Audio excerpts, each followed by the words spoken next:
मुझे लग रहा है कि यहाँ पे जितने भी भक्त हैं सभी लोगों ने देखा होगा ना महाभारत। आइए महाभारत की एक प्यारी सी रचना मैं आप लोग के बीच में सुनाने जा रही हूँ। बहुत ही प्यारी सी रचना है, बहुत ही अच्छा लगेगा। कहते हैं समय इंसान का सम्मान करा देता है और समय इंसान का अपमान करा देता है।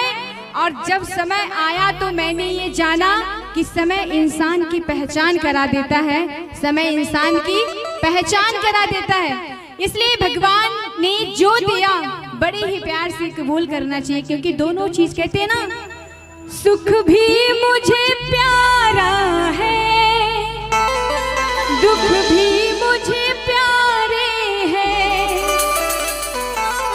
सुख भी मुझे प्यारा है, दुख भी मुझे प्यारे हैं। छोड़ो मैं किसे भगवान, दोनों ही तुम्हारे हैं। सुख भी मुझे प्यारा है, दुख भी मुझे प्यारे हैं।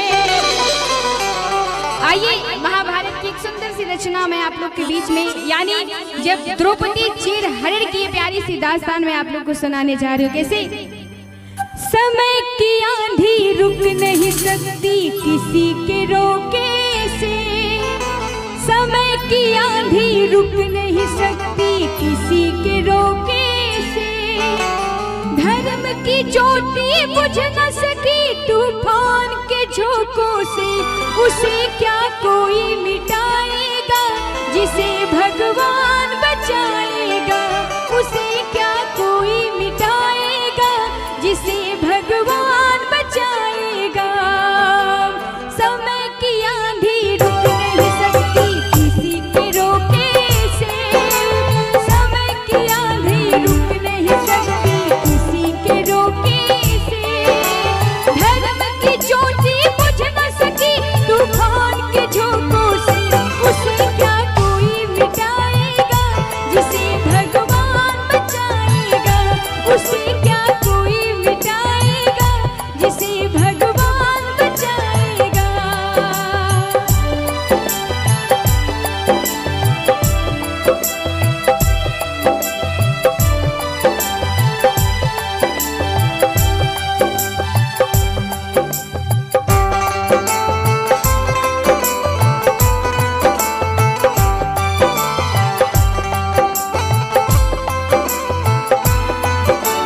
कहते हैं संकट कभी कभी हम इंसानों पर भी नहीं आती, कभी कभी भगवान पे भी आ जाती है।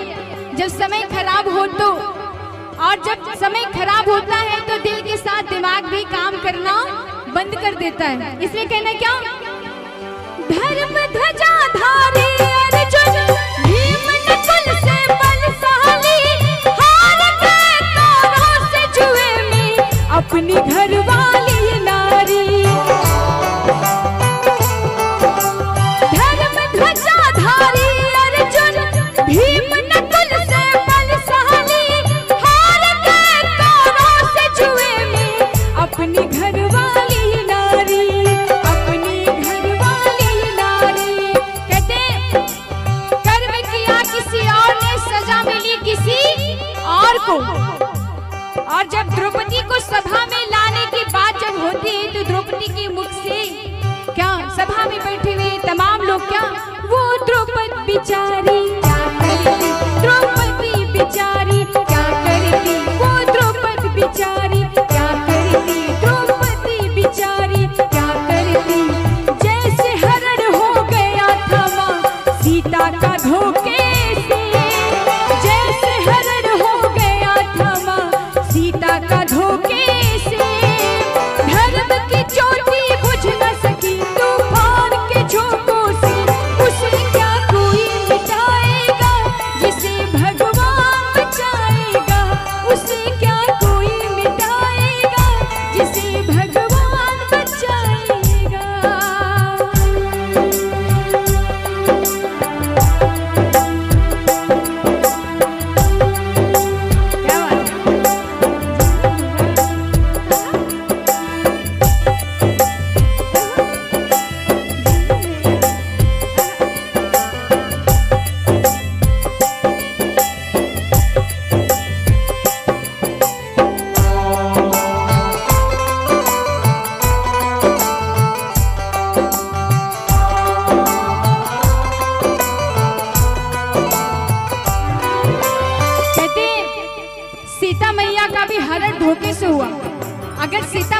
पता होता कि रावण जोगी के भेष में आया है, भिक्षा लेने के भेष में, अगर मुझे हरण करने के लिए आया है तो शायद सीता मैया लक्ष्मण रेखा कभी पार नहीं करती। इसलिए कहते हैं जब दुर्योधन और दुशासन, ये बताइए कि इस पूरी सभा में दो राक्षस कौन थे, कोई बताएगा? दो राक्षस कौन थे सभा में, कोई बताएगा? यहाँ पे बड़ी आदरणीय लोग बैठे, मैं आप लोगों से बस दो सवाल करना चाहती हूँ। कोई दुर्योधन यानी उस सभा में कौन दो राक्षस थे, कोई बता सकता है? सॉरी, दुर्योधन और एक दूसरा, क्या बात है, जोरदार ताली बजा दीजिए भाई, बड़े प्यारे, यानी दुर्योधन और दुशासन दो राक्षस। आइए कहने क्या, जब दुर्योधन और दुशासन द्रौपदी का बाल खींच के सभा में ला रहे थे, द्रौपदी सभी से हाथ गिड़गिड़ा कर जोली, लेकिन किसी ने द्रौपदी की लाज बचाने को ही आगे नहीं आया। कहते द्रौपदी के एक नहीं, दो नहीं, पूरे 5 पति थे, लेकिन कहते हैं ना जब इंसान का समय खराब होता है तो कोई साथ नहीं देता है। कैसे? 5 पांडव सर को झुकाए, बैठे आंखें बीच कर, बाल पकड़ कर पांचाली का लाया गया जब खींच कर।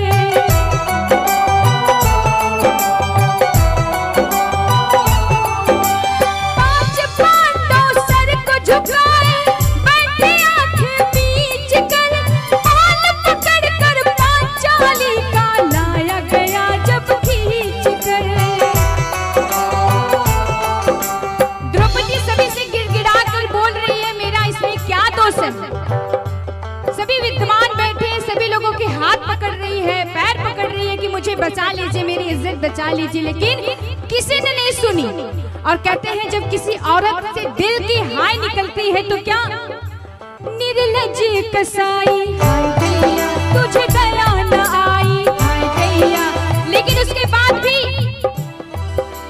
दुष्ट दुशासन न माना, रोके टोके से, दुष्ट दुशासन न माना, रोके टोके से, धर्म की ज्योति बुझ न सके तूफान के झोंकों से, उसे क्या कोई मिटाएगा जिसे भगवान बचाएगा, उसे क्या कोई मिटाएगा जिसे भगवान बचाएगा।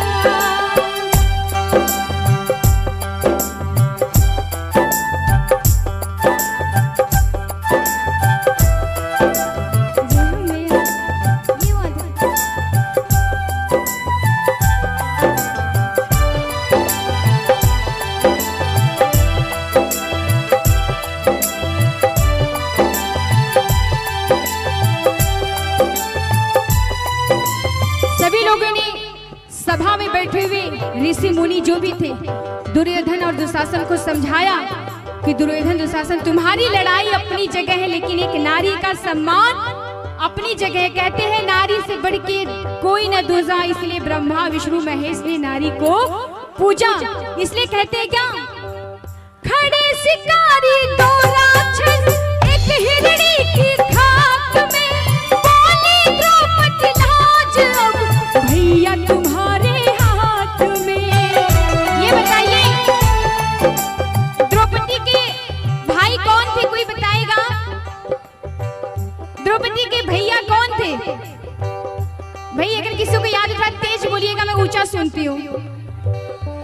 कृष्णा, एक बार जोरदार ताली बजा दीजिए, जोरदार ताली बजे भी, काहे शर्मा रहे हैं आप लोग? हाँ ये बात है। आइए, कहते हैं जब सभी से विश्वास उठ गया तो द्रौपदी ने अपने भैया यानी कान्हा जी ने वचन दिया था कि बहन कभी भी तुम्हारी मेरी जरूरत पड़ेगी तो तुम मुझे बुलाना जरूर। द्रौपदी ने एक बार बुलाया, कन्हैया नहीं आए। क्यों? क्योंकि द्रौपदी ने एक हाथ से अपनी साड़ी पकड़ी थी, दूसरे हाथ से प्रभु को बुला रही थी। उसको विश्वास था कि मैं एक हाथ से बुलाएंगे तो मेरे प्रभु आएंगे, दूसरे हाथ से अपनी लाज भी बचा रही है। कहते कि जब कभी भी हम प्रभु पे आधा अधूरा विश्वास करते हैं तो प्रभु हमारे लिए मुसीबत में कभी नहीं आते। जब एक बार द्रौपदी ने बुलाया, प्रभु नहीं आए, तो दूसरी बार बुलाए, तब पर भी नहीं आए। तब द्रौपदी ने कहा अब तो इज्जत जा ही रही है, अब तो इज्जत जा ही रही है। तो उसने क्या काम किया, दोनों हाथ को उठा के बिल्कुल लाज शर्म सब उसने छोड़ दिया, अपनी सारी छोड़ दी। दोनों हाथों को हाथ जोड़ के आंखें मूंद के कन्हैया को बुलाने लगी। कैसे? खड़े शिकारी तो राक्षस एक हिरणी की खाक में, बोली द्रौपदी लाज अब भैया तुम्हारे हाथ में। और द्रौपदी आंखों में नीर लेके रघुनंदन को कैसे? जल्दी से आओ रघुनंदन बदनाम न हो रक्षा बंधन, जल्दी से आओ रघुनंदन बदनाम न हो रक्षा बंधन। पुकार सुनी तो कमल कन्हैया आ गए मौके से, बोलिए कृष्ण कन्हैया लाल की। कैसे? पुकार सुनी तो कृष्ण कन्हैया आ गए मौके से। धर्म की ज्योति बुझ न सकी तूफान के झोंकों से,